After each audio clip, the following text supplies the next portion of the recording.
But as I said before, even if the flu does not kill you, it can make you feel extremely ill, and it is quite nasty, quite different from the common cold.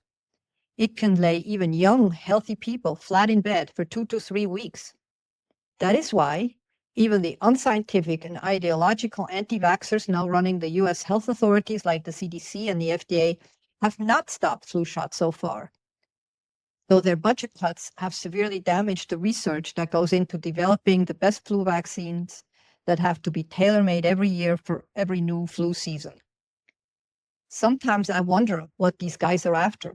Are they trying to kill Americans on purpose? Hello, welcome back to GynoInfo. Or if this is your first time, just welcome. I'm so glad you discovered us. In this podcast, we discuss common gynecological problems in a frank and open way that normal, everyday women can understand without having to use a medical dictionary. This week, I'm again going to answer a few of the questions that you, the listeners, have been sending in to questions@gynoinfo.net. I also sometimes answer questions that I got from my patients this month that I thought you might find interesting. So here's the first question that I want to answer today. It is very seasonal and always comes up at this time of year. Should I get my flu shot this year? I get this question every year from my patients, and my question is always exactly the same. Definitely yes. I myself have gotten my flu shots for every year for decades and have absolutely no plans to stop doing it whatsoever. There are good reasons for getting a flu shot every year. The main one, of course, is that it protects you from getting the flu, or at least from getting it very badly. Being vaccinated against the flu does not always protect you completely.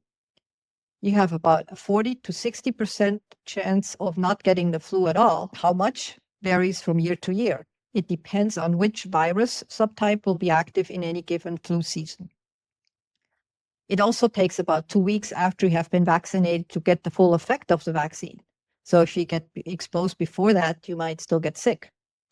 But even if you get the flu after all, being vaccinated protects you from getting severely ill, from having to go to the hospital, from dying from the flu. People do that every year.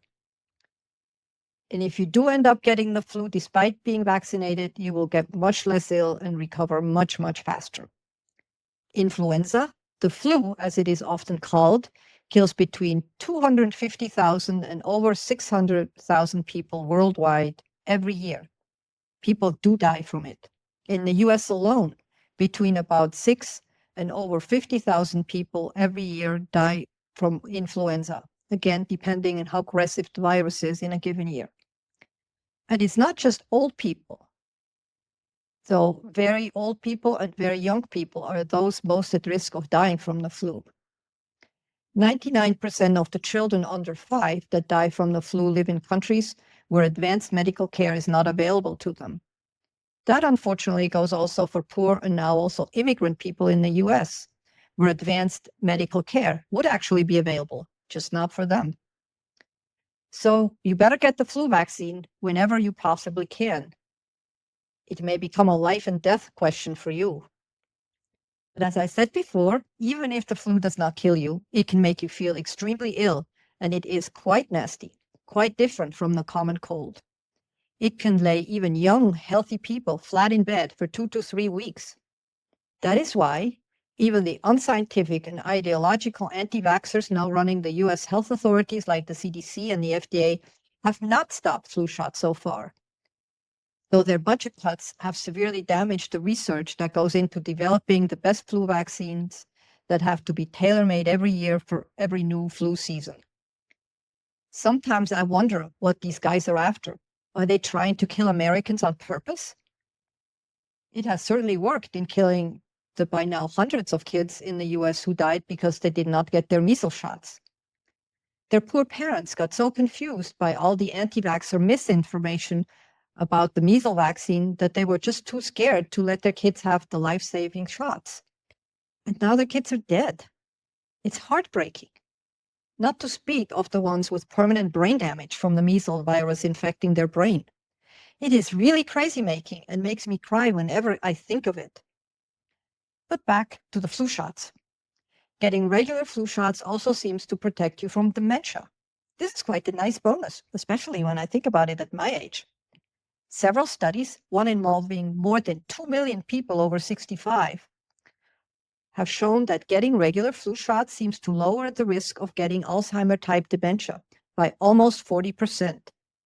That's not quite half, but it's significant.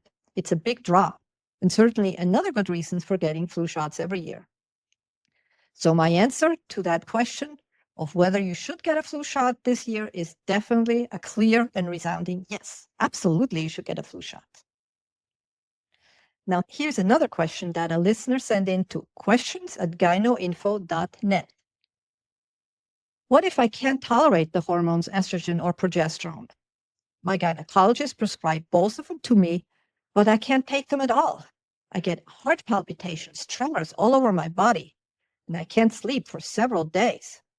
It starts a few days after I begin treatment, lasts a maximum of 14 days, and then I feel much worse than before.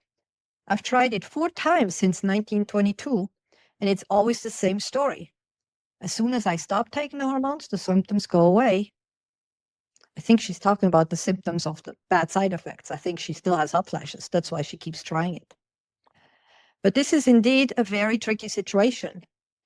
And I only have one patient in my practice with a similar problem. Basically, what I suggest to our listener is to try to begin by dealing with the one menopause symptom that bothers her the most.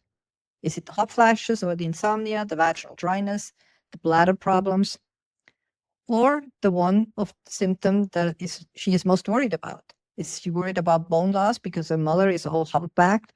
And is it osteoporosis? Or then she should discuss with her doctor how to treat that one symptom first. While estrogen is an effective treatment for all of these symptoms that I just described, it is not the only treatment.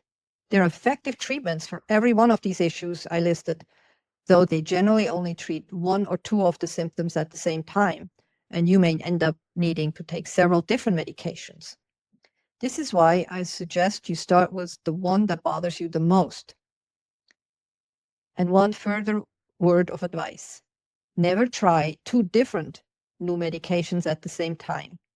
Start with only one new med at a time, so you can sort out what you tolerate and what you don't tolerate. You might also try to play with different types and brands of estrogen and progesterone. It may not be the hormone itself that you are not tolerating, but it may be the gel or the pill or the spray used to get it to your body. Also, starting with only one of them and then with super low doses is a trick worth trying if you're going to try the hormones themselves.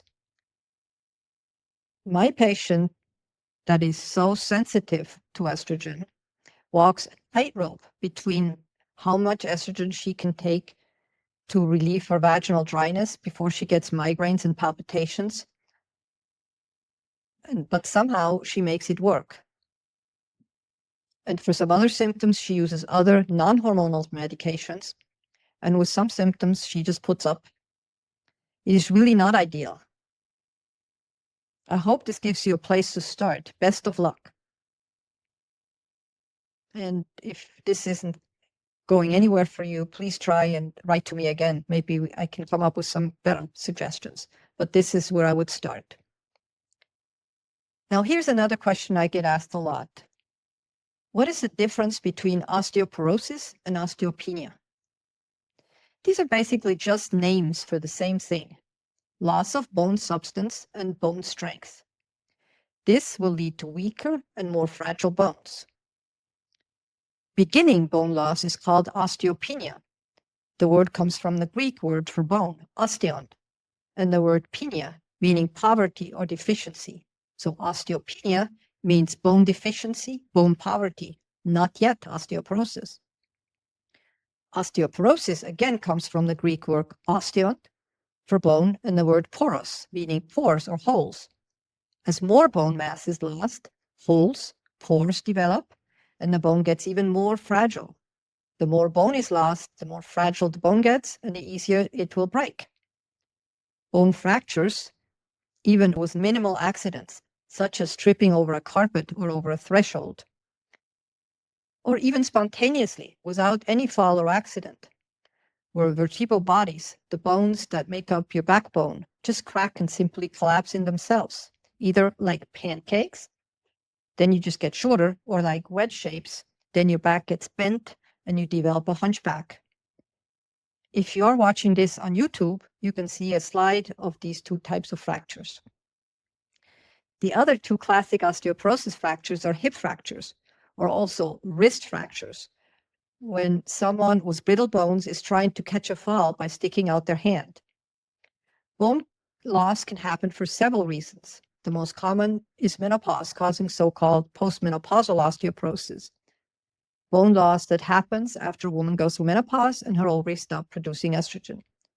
Bone is a living tissue. Old bone is constantly replaced by new bone. Before menopause, this process is in perfect balance.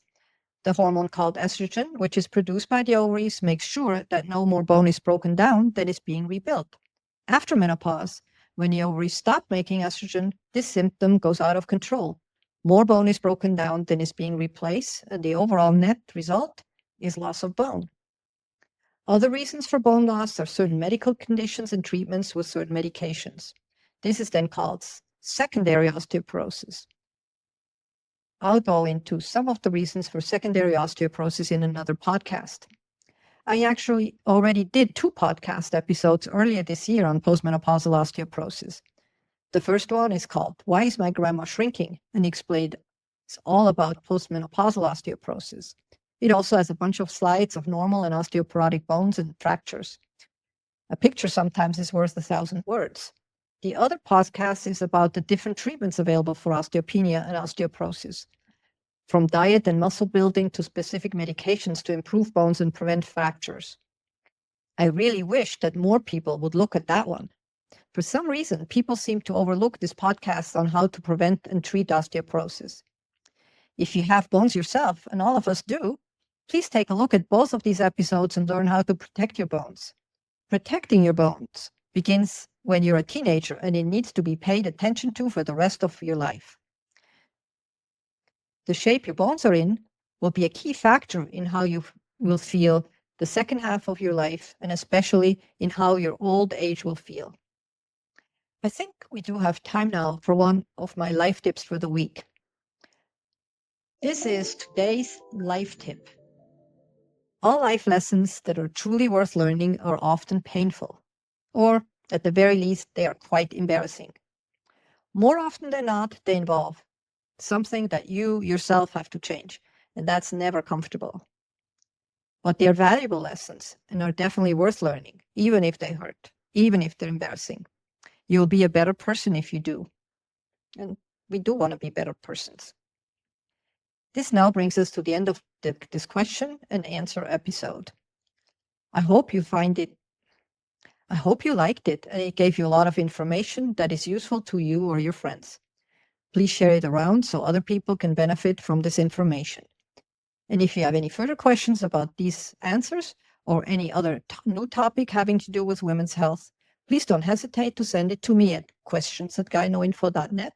Again, that's questions@gynoinfo.net. And if you do like this episode, please give us a lot of likes and promote it on your social media accounts. It would also be super nice if you could subscribe to GynoInfo. It helps Josh and me to keep this podcast going. Thank you.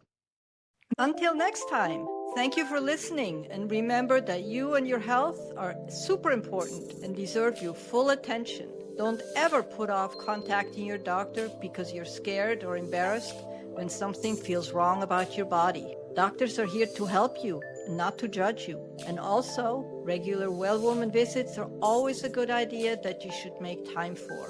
You deserve it, and you owe it to yourself, and you owe it to your body and your health.